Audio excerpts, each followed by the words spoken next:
critics say that this highly political process should be set aside and focus on what really matters. How do you react to that? Or how do you convince the Filipino people that we should proceed with the trial and hold the vice president accountable with the impeachment complaint against her?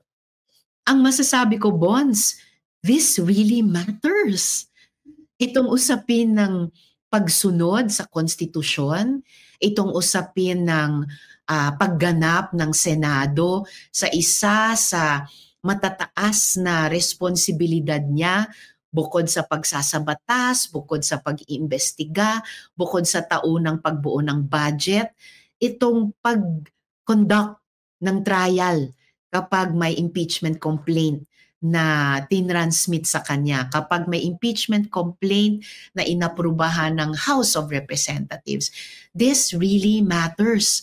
Kasi kung hindi po tayo susunod sa ating konstitusyon, kung hindi po gaganap ang Senado sa isang pinakamataas na tungkulin niya, kung hindi didinigin ang mga ebidensya, mga testigo tungkol sa issue ng accountability ng pangalawang pinakamataas na opisyal ng ating gobyerno, paano natin ilalagay sa ayos yung mismong gobyernong iyon?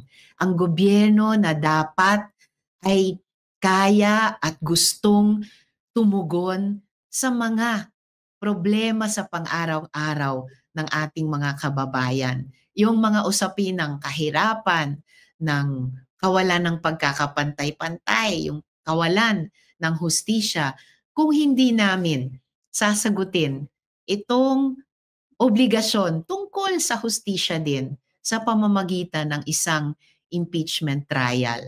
Parang binali rin namin yung isang braso namin. Parang itinali at iniwan ang gobyerno na isang braso na lang, kalahating kaisipan na lang, kalahating puso na lang para gampanan ang tungkulin sa taong bayan.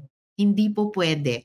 This impeachment really matters kasi kailangang isettle ng Senate Impeachment Trial Court with finality. Convict ba? Acquit ba? We owe our people that answer, Bonds. It really, really matters.